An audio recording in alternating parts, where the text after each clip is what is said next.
suis Dorine d'Avenir Serein. Après plusieurs années de travail en tant qu'ingénieur, mon compagnon et moi-même, nous nous sommes lancés en immobilier locatif. Après 5 années d'acquisition, nous voilà devenus libres financièrement. Désormais, nous accompagnons des personnes qui souhaitent se lancer en immobilier. Dans ce podcast, je vous partage des stratégies, des bonnes pratiques, des retours d'expérience pour vous aider à atteindre vos objectifs. Alors, ouvrez grand vos oreilles et préparez-vous à devenir un investisseur serein avec l'épisode du jour. Hello! Bienvenue dans ce nouvel épisode. Aujourd'hui, nous allons voir les 3 profils types d'investisseurs immobiliers. Alors, dans l'épisode précédent, je vous expliquais pourquoi il était important de placer son objectif long terme, de définir sa vision, car cela va avoir un grand impact sur les décisions futures de vous en tant qu'investisseur immobilier. Maintenant que vous avez compris pourquoi, alors dans cet épisode, je vais vous présenter les 3 profils types que j'ai identifiés d'investisseurs en immobilier et quelle est leur vision. Ça y est, c'est parti. Il y a 3 grands profils qui se dégagent et je vais tout de suite attaquer par le premier profil. Alors le premier profil, c'est peut-être le profil le plus courant, c'est l'objectif d'avoir une vie plus douce. Donc par exemple, on aimerait gagner plus d'argent grâce à l'immobilier, tout simplement. Donc on a un travail, on est bien, on se sent bien dans sa vie, mais c'est vrai qu'on aimerait gagner plus pour adoucir notre vie. Donc j'appelle ça l'objectif vie plus douce. C'est le profil numéro 1. Il est un peu plus large ce profil parce que comme il regroupe pas mal de monde, je pense qu'il y a plusieurs aspects. Il y a 3 sous-aspects, disons, dans ce profil. Donc on veut pouvoir gagner plus d'argent tout de suite. Premièrement, ça peut être tout simplement pour finalement lever le pied au travail. Donc par exemple, j'ai envie de passer en 4/5e ou en 3/5e, tout en ayant bonne conscience de me dire que mes revenus ne vont pas baisser suite à cette décision, et c'est-à-dire que ce sont les revenus de l'immobilier qui vont compenser cette baisse au niveau de mon temps de travail. Ou la deuxième possibilité, c'est par exemple de vouloir augmenter son revenu pour consommer plus, ou tout simplement pouvoir mettre de l'argent de côté.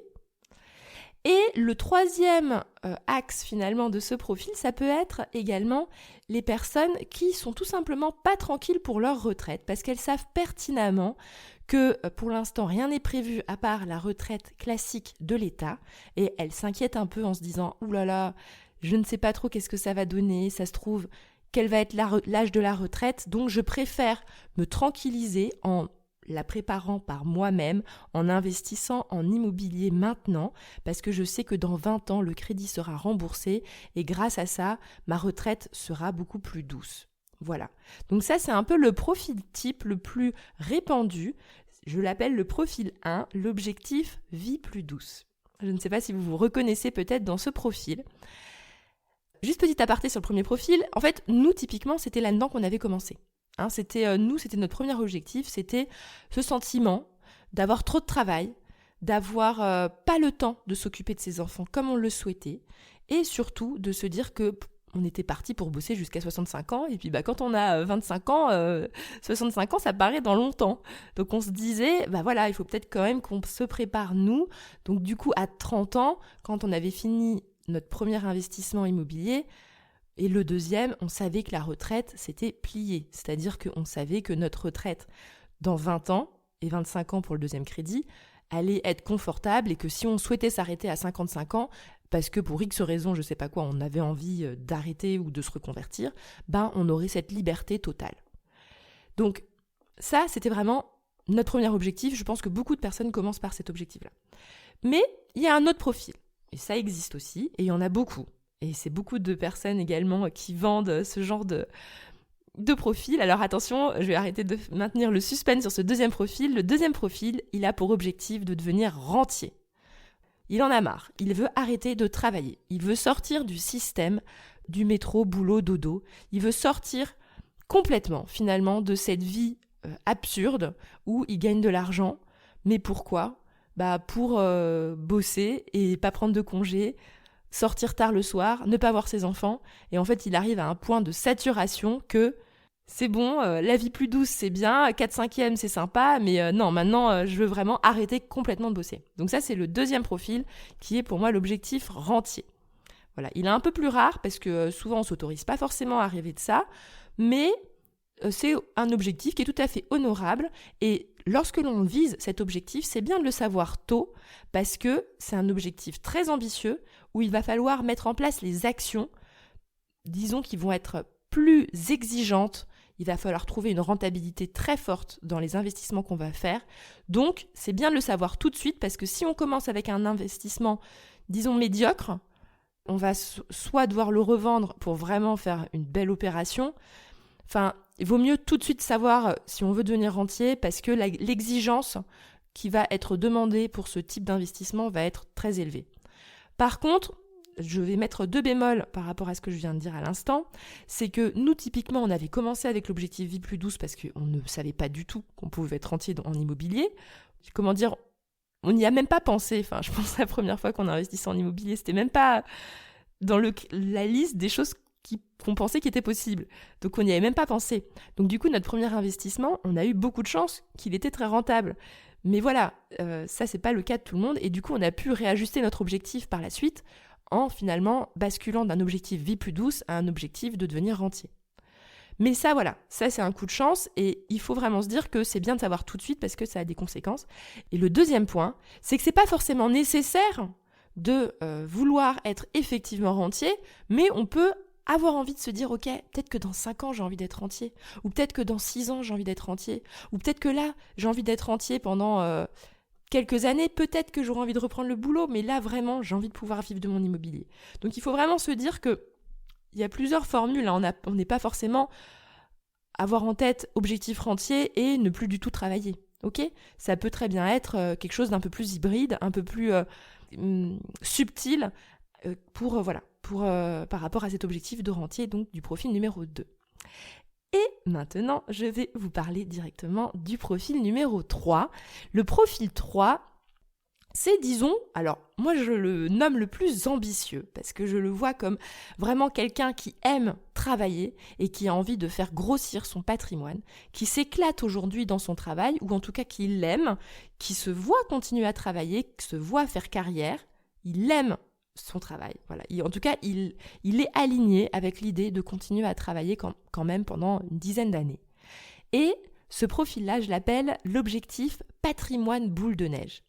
Alors pourquoi je l'appelle comme ça ? Parce qu'en fait, c'est ce profil qui va réussir à avoir le plus gros patrimoine à la fin. Parce que forcément, il travaille pendant tout son temps au taquet, il arrive du coup à mettre de l'argent de côté de par ses revenus, et en plus à côté de ça, il va faire grossir. Parce qu'il faut bien penser que dans l'objectif vie plus douce et dans l'objectif rentier, les 2 premiers profils, en fait, il y a un moment où soit on lève un peu le pied, où on arrive au maximum de son taux d'endettement, et puis là, on lâche un peu le pied et on arrête un peu l'immobilier. Alors que le profil 3, c'est vraiment quelqu'un de plus ambitieux qui va peut-être vouloir continuer à investir tout au long de sa vie, réussir à mettre de côté, et en fait, il n'a absolument pas besoin d'avoir de revenus sur le court terme. Je veux préciser là, dans ce profil 3, objectif patrimoine boule de neige, en fait, il faut s'imaginer que c'est quelqu'un qui gagne suffisamment sa vie pour ne pas avoir besoin de sortir de l'argent de l'immobilier tout de suite. C'est-à-dire que c'est quelqu'un qui a envie de placer à la fois son argent et son taux d'endettement au maximum pour faire grossir son patrimoine, mais tout ce qui sort de l'immobilier et tous les excédents, il va vouloir le réinvestir comme il n'en a pas besoin pour vivre. Ok ? Forcément, du coup, c'est celui qui va avoir le plus gros patrimoine à la fin, vu que ça va vraiment s'alimenter et il va probablement débloquer son taux d'endettement, peut-être dans quelques années, et comme il continuera à travailler, il sera avec son augmentation, sa carrière professionnelle qui va exploser ou continuer à grossir, il pourra continuer peut-être à augmenter ses investissements.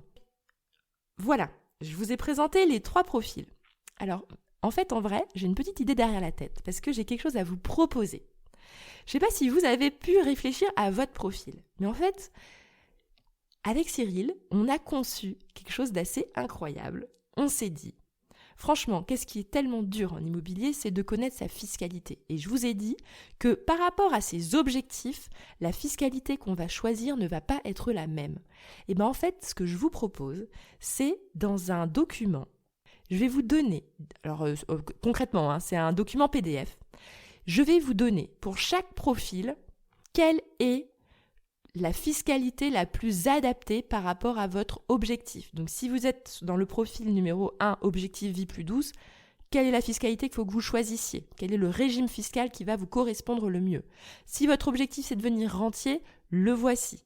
Et si jamais votre objectif c'est de monter un patrimoine boule de neige qui va grossir et dans lequel vous n'allez pas forcément sortir d'argent, mais que vous allez vraiment être dans une optique de grossir votre patrimoine au fil des années, et bien dans ce cas-là, ce sera encore un autre schéma fiscal que je vais vous recommander. Alors oui, avec Cyril, on s'est mouillé, parce que c'est risqué de donner des conseils comme ça en mode « il faut tel schéma fiscal pour toi, tel schéma fiscal pour toi ». Mais je trouve que ça va vous permettre à la fois de vous poser, de vous dire « ok, qu'est-ce qu'il me recommande ?» Soit ça va permettre de vous conforter dans votre choix, soit vous allez vous dire « ok, en fait…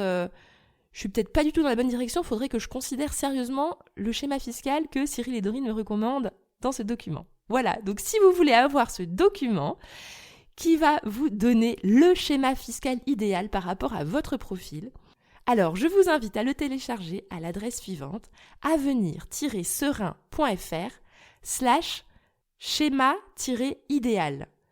Schéma idéal sans accent, donc SCHEMA-IDEAL. Voilà, j'espère que cet épisode vous a plu et que vous êtes content de pouvoir télécharger votre schéma fiscal idéal par rapport au profil que vous avez pu vous définir. Je vous souhaite à tous une superbe journée, en plus les beaux jours arrivent. Voilà, je vous envoie plein d'énergie et plein de courage pour avancer dans vos projets. Salut! Et voilà, l'épisode du jour est terminé. Merci à vous de l'avoir écouté jusqu'au bout. Si vous avez des idées de sujets que vous souhaitez que j'aborde sur ce podcast, écrivez-le en commentaire. Et par la même occasion, je vous encourage vivement à y ajouter une note de 5 étoiles. À bientôt!